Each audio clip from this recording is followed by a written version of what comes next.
Very good morning. Humanity is in the hot seat. Today, the World Meteorological Organization and the European Commission's Copernicus Climate Change Service are releasing official data that confirms that July 2023 is set to be the hottest month ever recorded in human history. We don't have to wait for the end of the month to know this. Short of a mini ice age over the next days, July 2023 will shatter records across the board. According to the data released today, July has already seen the hottest 3-week period ever recorded, the 3 hottest days on record, and the highest ever ocean temperatures for this time of year. The consequences are clear and they are tragic. Children swept away by monsoon rains, families running from the flames, workers collapsing in scorching heat. For vast parts of North America, Asia, Africa and Europe, it's a cruel summer. For the entire planet, it is a disaster. And for scientists, it is unequivocal. Humans are to blame. All this is entirely consistent with predictions and repeated warnings. The only surprise is the speed of the change. Climate change is here, it is terrifying, and it is just the beginning. The era of global warming has ended, the era of global boiling has arrived. The air is unbreathable, the heat is unbearable, and the level of fossil fuel profits and climate inaction is unacceptable. Leaders must lead. No more hesitancy, no more excuses, no more waiting for the others to move first. There is simply no more time for that. It is still possible to limit global temperature rise to 1.5 degrees Celsius and avoid the very worst of climate change, but only with dramatic, immediate climate action. We have seen some progress, a robust rollout of renewables, some positive steps from sectors such as shipping, but none of this is going far enough or fast enough. Accelerating temperatures demand accelerated action. We have several critical opportunities ahead: the Africa Climate Summit, the G20 Summit, the UN Climate Ambition Summit, COP28. But leaders, and particularly G20 countries responsible for 80% of global emissions, must step up for climate action and climate justice.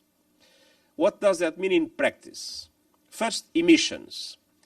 We need ambitious new national emissions reduction targets from G20 members. And we need all countries to take action in line with my Climate Solidarity Pact and Acceleration Agenda. Hitting fast forward so that developed countries commit to reach net zero emissions as close as possible to 2040, and the emerging economies as close as possible to 2050, with support from developed countries to do so. And all actors must come together to accelerate a just and equitable transition from fossil fuels to renewables, as we stop oil and gas expansion and funding and licensing for new coal, oil and gas. Credible plans must also be presented to exit coal by 2030 for OECD countries and 2040 for the rest of the world. Ambitious renewable energy goals must be in line with 1.5 degree limit. And we must reach net zero electricity by 2035 in developed countries and 2040 elsewhere, as we work to bring affordable electricity to everyone on Earth. We also need action from leaders beyond governments. I urge companies, as well as cities, regions and financial institutions, to come to the Climate Ambition Summit with credible transition plans that are fully aligned with the United Nations net zero standard presented by our high-level expert group. Financial institutions must end their fossil fuel lending, underwriting and investments and shift to renewables instead. And fossil fuel companies must chart their move towards clean energy with detailed transition plans across the entire value chain. No more greenwashing, no more deception, and no more abusive distortion of antitrust laws to sabotage net zero alliances. Second, adaptation. Extreme weather is becoming the new normal.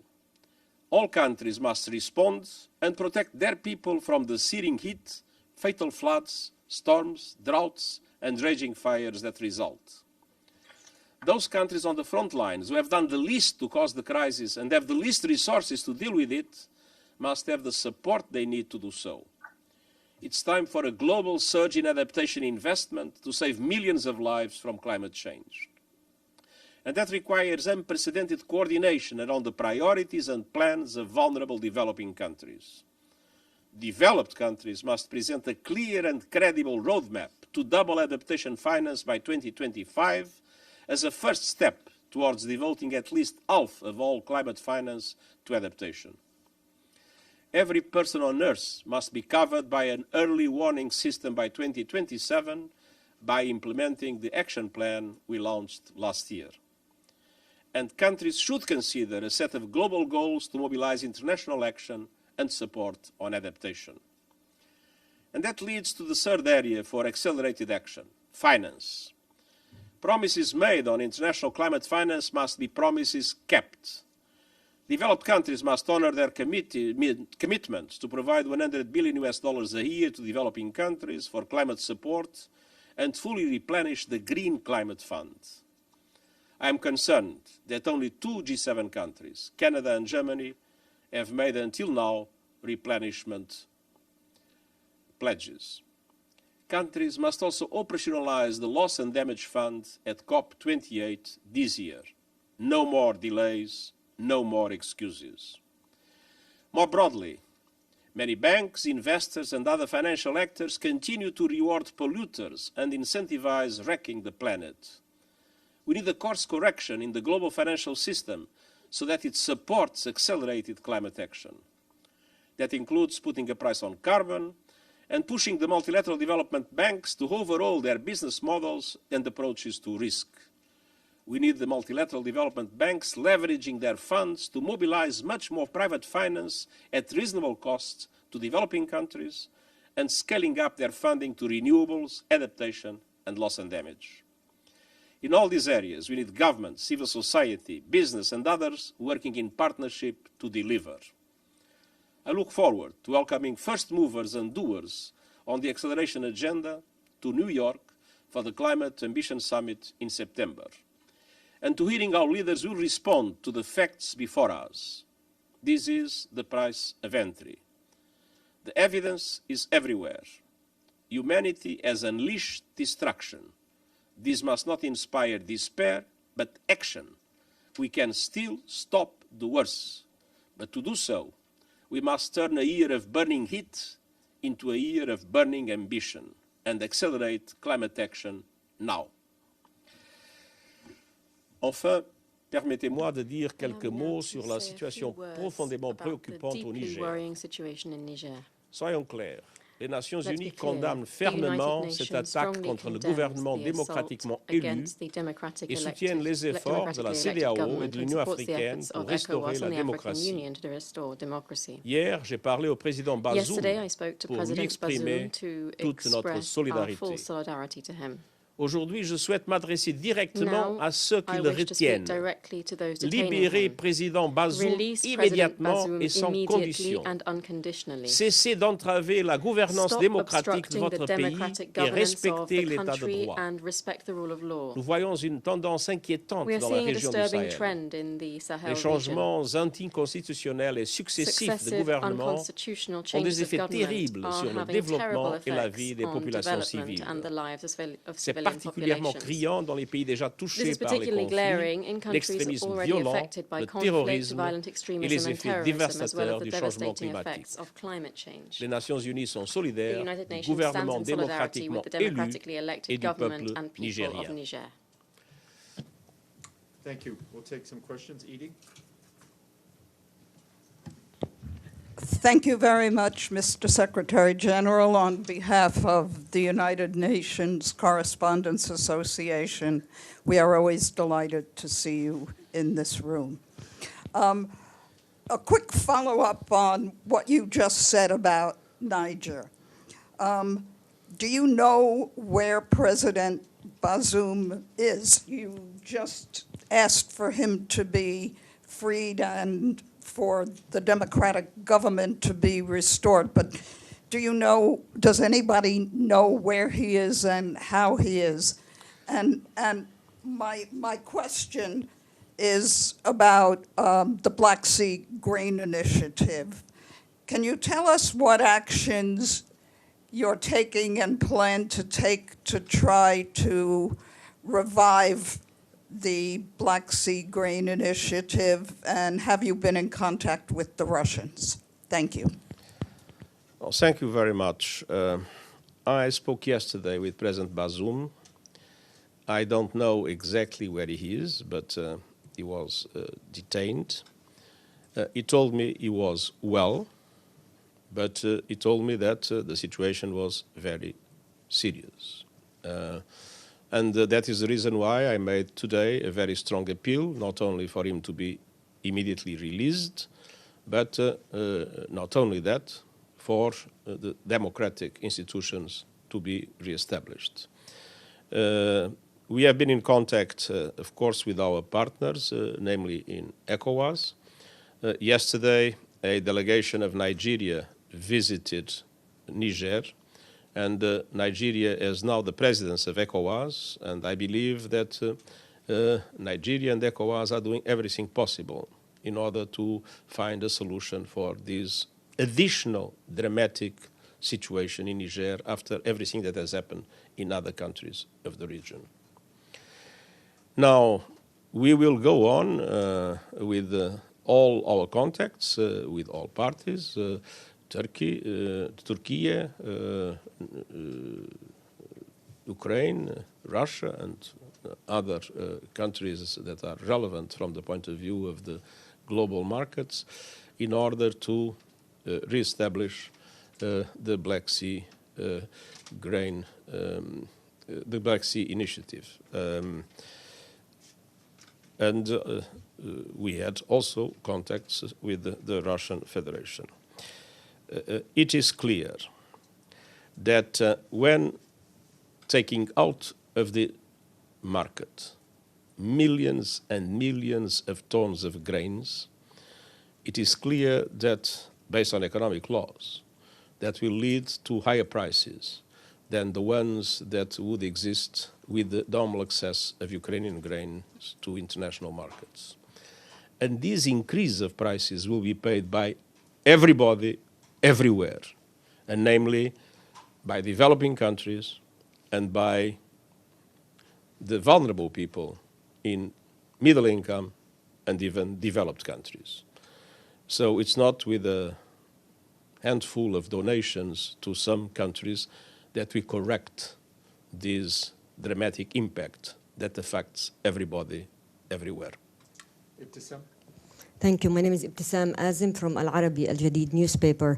I have first quick follow-up on President Bazoum.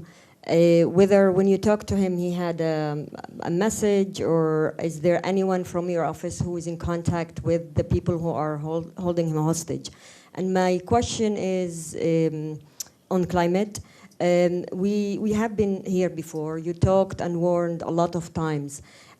The question is which measures and how you want to hold these countries accountable to deliver on their promises, and whether are you thinking about something, for example, like having a shame-off list for countries who don't deliver on their promises. Thank you. Well, first of all, in relation to President Bazoum, he made today a very clear statement, and we can only underline that fact. There is nothing different that he has told to us. It was through one of the platforms that he made a very clear statement. There was no contact until now from our side with the responsible for this coup. We are, as I said, following closely and fully supporting the initiative of ECOWAS that is now, as you know, presided by Nigeria, and we hope that it will be successful.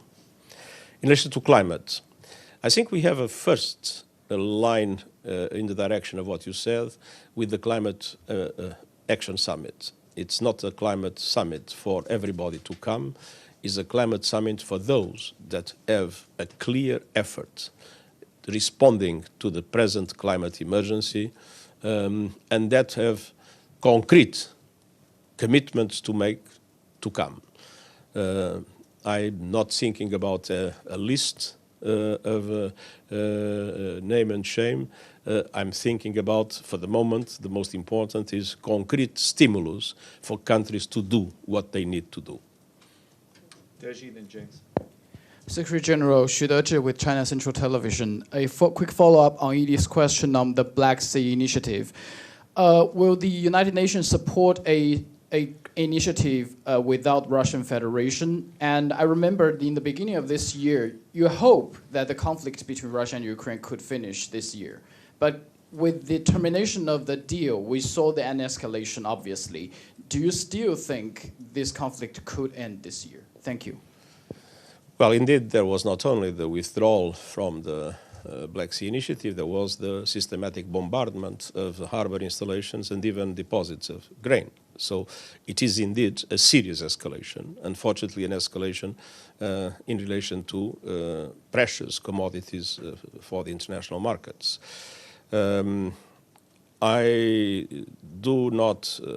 not a witch able to predict the future, but we are very concerned that a prolonged conflict will have even more dramatic impacts globally and particularly in relation to developing countries. My first question, will the UN support a grain deal without Russian Federation? I mean, we need to be pragmatic. We need to do things that are possible. And we are doing every effort we can to guarantee the access of both Ukrainian and Russian food and fertilizers to global markets. James? James Bays, Al Jazeera. So quick follow-up on Niger first. Could you lay out for us what a coup in Niger means for the stability of that region? Are you particularly concerned about Niger because it's an exporter of uranium ore? And then on climate... On Niger, sorry? The second part was about the fact that... No, you said... How concerned are you for the stability of the region and the fact that Niger is an exporter of uranium ore? The fact that uranium comes from Niger, is that a particular concern? And then on climate, your comments, a lot of them were directed to the G20. Is the G20 summit in Delhi now potentially more important this year than COP? First of all, on Niger, I am indeed extremely worried. If you look at the region, you have a dramatic terrorist increase of activity in Mali, in Burkina Faso, in Niger, and coming closer and closer to the countries of the coast. You have military regimes in Mali, in Burkina Faso, now eventually in Niger, a fragile transition in Chad, and an horrible situation in Sudan. So we are witnessing that the whole belt south of the Sahara is becoming an extremely problematic area with terrible consequences for their populations and with terrible consequences for peace and stability in the African continent and further afield. So this is indeed another symptom, another, I would say, very dramatic event that only benefits the terrorist groups operating in the area that are becoming more and more dangerous everywhere. The uranium. Second question. I have the impression that all kinds of regimes all over the world are always very keen to making money with the resources they have. So my present concern is not about uranium, it's about people. About the G20. And the G20, is the meeting in Delhi now more important than COP, given your focus on the G20 and what they have to do? The COP is the decisive moment where the international community comes together. But the crucial problem to reduce emissions is to make sure that the big emitters reduce emissions. Small island developing states are victims of climate change. They are doing their best to reduce their emissions, but they are not the problem. The problem are developed countries and the emerging economies that meet in the G20. And so the G20 success is a basic precondition for the success of the COP, because nobody else can compensate if those members of the G20 do not seriously engage in a dramatic reduction of their emissions. Celia, and then we have to go. Can I ask my question in French? En France, oui, vas-y. Oui. Yes, please go ahead. Vous avez parlé de la You déstabilisation de spoke l'Afrique about depuis destabilization quelque in temps et Africa en for dépit some time d'initiatives now, telles que and la since force G5 the, Sahel, G5 Sahel qui initiative, normalement était which supposée was combattre le supposed terrorisme et le to djihadisme. combat terrorism and Qu'est-ce qui s'est jihadism. passé et So où what est has passée la happened force G5 and Sahel? what's happened? Where La is the force G5 Sahel G5 force? Sahel. Quand le G5 Sahel a été When créé, the G5 Sahel force j'ai was eu created, l'occasion de dire I d'une had the façon très claire opportunity to aux membres say du Conseil de quite clearly sécurité to the members of the que je ne Security croyais pas Council that I l'efficacité did not d'une force believe that the sans efficiency, un the financement effectiveness of garanti such a force et without sans un mandat financing, clair without sous guaranteed chapitre financing, 7 without a clear mandate under Chapter du Conseil de 7 sécurité des Nations Unies, by aussi the UN Security permettant Council, des mécanismes de contrôle would du point de allow vue du respect for des droits humains, du point de vue respecting human de rights and setting up control mechanisms l'utilisation correcte des fonds and the proper mis à la use disposition of des funding forces. made available to Et je such a maintiens force. ma position, qui est And d'ailleurs I exprimée maintain dans that le position, which, in point of fact, nouvel agenda pour la paix. I expressed in Nous the avons new agenda besoin for peace. d'opérations d'imposition de la paix We et de need lutte contre to le terrorisme have a qui force soient which des imposes forces peace and africaines combats terrorism. robustes, We need to have robust African avec un mandat forces précis with sous a chapitre 7 clear-cut mandate et under Chapter avec 7 un fondement, un financement with garanti. Ce solid que j'ai dit financing. il y a quelques années What I said et a que few malheureusement years le ago, Conseil de sécurité and n'a pas eu unfortunately the l'unanimité Security Council pour could not arrive at unanimous faire, decision to carry out reste my aussi vrai suggestion. qu'à ce moment-là. So what I said a few years ago Je ne croyais pas à la remains possibilité true de today. l'efficacité I do d'une not force du G5 believe that a Sahel G5 Sahel sans un force, mandat clair et without a sans un clear-cut financement mandate and garanti. without assured Malheureusement, financing, can be j'avais raison. effective. And unfortunately, Il I ne faut was pas right. répéter les mêmes erreurs We must not repeat the same mistakes. tous les jours. C'est le moment de Every reconnaître day, we must que le problème recognize ne peut pas se the résoudre avec des problem forces de cannot maintien de la paix, là où il be n'y a pas de resolved paix with à peacekeeping maintenir. forces if there's Nous no avons besoin peace d'une nouvelle to génération keep. de We forces need a new d'imposition de la generation paix, of forces de lutte to impose antiterroriste, peace, mais avec un to mandat combat clair terrorism, but they must have a sous chapitre clear-cut 7 mandate du Conseil de under sécurité et avec un Chapter financement 7 garanti. of the Charter Merci. and with Thank you very guaranteed much. And financing. Thank I'm you. hoping to go on Friday for my holidays in the Azores Islands, which, by the way, I invite you all to visit. And I hope that I will be able to enjoy my holidays, and I wish all of you that we'll have still holidays to enjoy. Happy holidays. Thank you very much. And send the plane for us.